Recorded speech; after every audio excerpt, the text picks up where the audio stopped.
Assalamualaikum warahmatullahi wabarakatuh. Perkenalkan, nama saya Laila Fitriatul Jannah, NIM 123. Di sini saya akan memberikan contoh konkret melalui pengalaman saya terkait teori Pavlov tentang psikologi belajar, yakni pengkondisian klasik yang disebut sebagai classical conditioning. Di mana di sini perilaku kita dibentuk oleh karena adanya stimulus alami dan stimulus tidak alami. Contohnya dulu waktu kecil ketika saya mendengar bunyi trompet khas akang-akang pentol, maka perilaku saya akan langsung berlarian keluar dan memanggil akang-akang tukang pentol tadi. Di mana di sini stimulus alaminya berupa pentol dan stimulus tidak alaminya berupa trompet khas akang pentol tadi. Seperti halnya teori B.F. Skinner, teori Pavlov juga terdapat yang namanya teori extinction, yakni teori pelenyapan, di mana perilaku kita lenyap akibat tidak adanya stimulus yang tadi dimunculkan. Namun bedanya teori Pavlov dan teori B.F. Skinner ini yakni karena teori Pavlov lebih cenderung akan pemahaman oleh organisme itu sendiri. Contohnya dulu ketika di pagi hari terdapat trompet khas akang jual pentol. Nah, awalnya saya langsung berlarian keluar dan bersiap untuk memanggil. Lalu ternyata yang saya dapati bukan akang jual pentol, ternyata dia adalah bapak tukang jual sayur.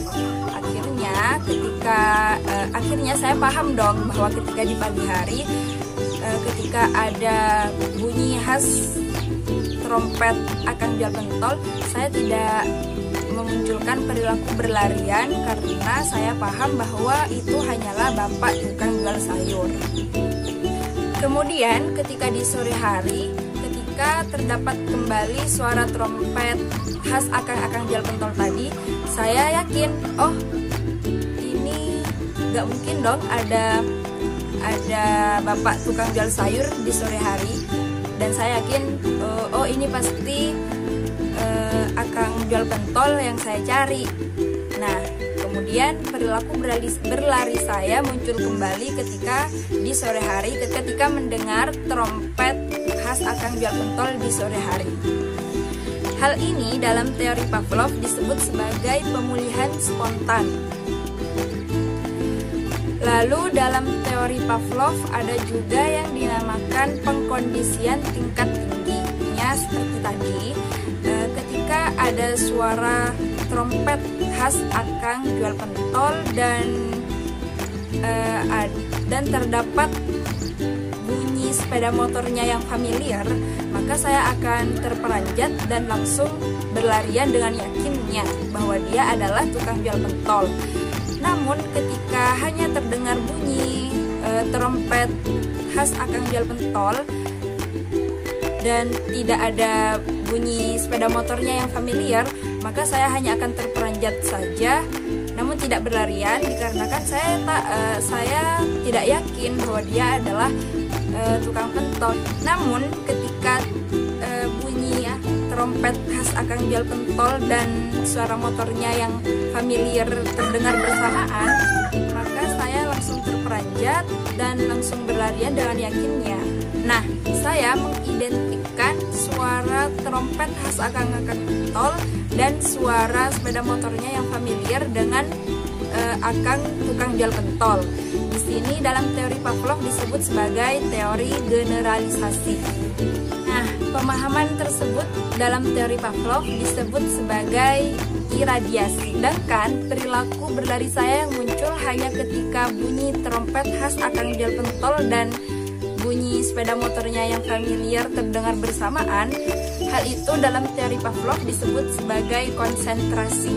Kemudian dalam teori Pavlov juga terdapat teori stereotip dinamis, kemudian ada sinyal 1 dan sinyal 2, di mana sinyal 1 ini merupakan prediksi karena adanya hasil belajar kita yang lalu.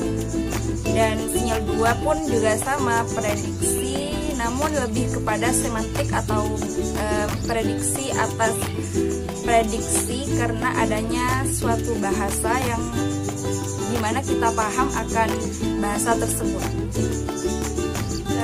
Contoh dari stereotip dinamis dan sinyal satu ini tidak terjadi pada saya, namun terjadi pada adik sepupu saya, dimana ketika dia hendak kembali ke pondok dan ketika yang mengantar hendak berpamitan ingin pulang, maka dapat diprediksikan bahwa setelah itu adik saya akan menangis sesegukan. Contoh dari sinyal 2 yakni dulu ketika di pesantren, pengurus pesantren saya mengabari bahwa sebentar lagi akan ada perpulangan. Nah, di sini saya paham betul makna dari kata perpulangan yang dikabari oleh pengurus pesantren saya. Lalu saya segera mengepek barang-barang saya dan menyiapkan segala kebutuhan perpulangan. Dan itulah contoh dari pengalaman saya terkait teori Pavlov. Dan saya ucapkan terima kasih. Wassalamualaikum warahmatullahi wabarakatuh.